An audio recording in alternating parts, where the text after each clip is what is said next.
today we are going to go ahead and jump right in. Okay, so our first topic of conversation, and I'm going to go panelist by panelist for this one. Number one, I'm going to start with Dawn Maddox. Dawn, where do you start? You got this email program, whatever it is. It could be MailChimp. At E&B, we have Resora. Where do you start? So I started actually with Resora when I first got into real estate. So that would have been, I was with Windermere at that time, and that would have been in 2010. I do feel like there's a lot of other agents, of course, from other brokerages that do the same thing now. But when I very first started, I will say I had banks even reach out to me and say, can you add these people to your list? And can you add these people to your database? So over time, I think my direct email contacts now is over 2,000. And those are the ones that I know are opening and engaging and paying attention to what I'm sending out. So that's kind of how I started. We started by doing market stats. Again, I feel like everybody's kind of jumped on that and a lot of people are doing it now. But I kind of built that reputation over time by starting it initially. And so the first of every month, usually by the 5th or 6th, we mail out market stats for the month prior. And then mid-month, usually between the 15th and the 20th, we send out new listings, price improvements, new things going on the market. I recently added video to my emails that we send out, and the engagement has gone up, has increased substantially. So I highly recommend that. And we did notice, and I think again, because so many people now are doing the market stats, my second email of the month is the one that gets the most interaction. And what I love about Resora is you can actually see what people are clicking on. So you can see what listings they're looking at, you can see what things they're watching, and then you have the ability to reach out to them later. So some of my bigger listings actually 100% came from my email campaigns because I can see who clicks more than once and have the ability to reach out to them. So maybe I went more than your question, but that is how it started. No, that's okay. It's an open-ended question. I want you guys to answer these as best as you can. That was awesome. Thank you so much.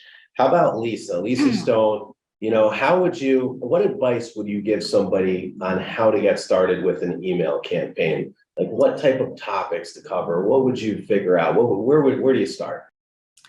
Well, I started out actually importing from my Gmail emails to capture the people that I was constantly talking to, on email, whether it be just, buyers, sellers, attorneys, really everybody, my sphere. And I started importing that into Resora. I pretty much, everything that Dawn said, I pretty much have to agree that I did the same. I've done the same thing with a lot of the templates. I have, some of the things that I like is it's called the static ready to send. And I've been very successful with that. People like to see different things besides, new to market and newsletters. The static emails are really, I think they're very inviting. And again, what Dawn said is that I agree is that you can see who's picking them up, on a regular basis, and you can reach out to them. So that's pretty much how I started. And, I'm consistent all the time, every month, I have my calendar as well. And it's great. It's the best $30 you could spend every month. Yeah, agreed. And $30 specifically for Resora she's talking about. So yeah.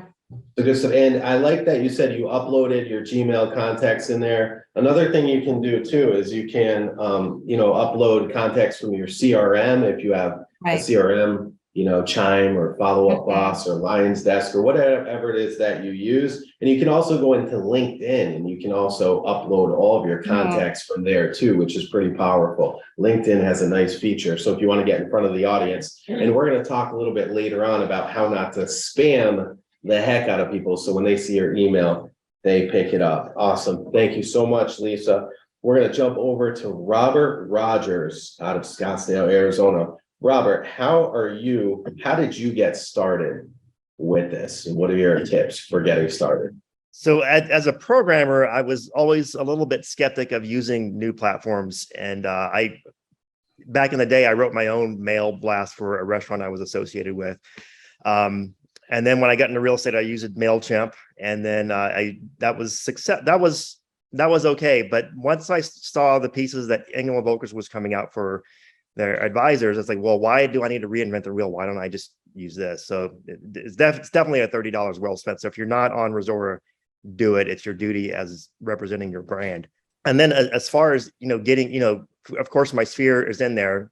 But one way that I reach out is I actually acquire email addresses per neighborhood from my title company.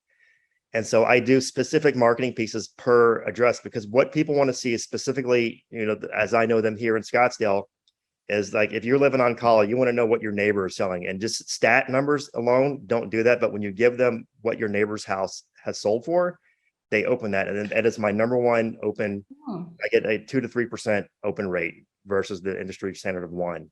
So I do a neighborhood specific on what my opens are. And then I get calls and emails based upon those. That's pretty impressive. So your emails get 3 times the open rate of the industry. Click rate, you mean, right? Click rate. And the number one thing that they view is the MLS data. Well, the MLS data where they can see coming soons, which is not publicly available. They can see what their neighborhood sold for, the pendings, the under contracts, because they want to know what their neighborhood's doing. And then besides just being nosy neighbors, it's actual data that they can use. Now I'm showing you guys right now on the screen one of Robert's emails. And Robert, I had to put this up here because I love the fact that you're not just sending a blank Happy New Year spammy email. I hate those, by the way. It's like, right. We have one mortgage company, all like 8 or 9 loan officers send us the same email. Talk about just a waste of time, cluttering boxes. I don't open any of their emails now. Consumers are the same. And if you live in this market, and you're a homeowner, you want to know what's happening there. Not only that, but Robert does a great job of putting local events in there. I mean, this is beautiful. So right. And it's specifically for Desert Mountain. Desert Mountain is a more affluent neighborhood. It's a golf community. It's 2 million price point is the median price point. They want to know how many days on market it's going to take if they're going to sell their house, and then what is the close to list sold ratio, which when you click on that MLS link, you get that data live. Yes. Link is only good for 3 days. Absolutely. So one other quick question I have for you, Robert. Beautiful email. Thank you so much. The other question I have for you is, you were talking about a title company and getting data, getting emails from a title company. Can you explain exactly what you meant by that? I kind of got lost. Well, title companies in our state, everywhere, I'm sure, but every state is different. Title companies here, they serve realtors, and one of the things we want is data. We don't want addresses because we can get that for free. I want email addresses and phone numbers. Well, phone numbers cost a lot more than email addresses do. So the email addresses, my title company will get for me for free as long as I continue to use them. So I can just say, I want this neighborhood with this root address, and then I'll get a list of 2,000 email addresses. I'll do one blast. I'll get like 8% unsubscribes, and the rest people, they live there, and then I get maybe 1 or 2 unsubscribes every month because they usually move out, and then they open it every time.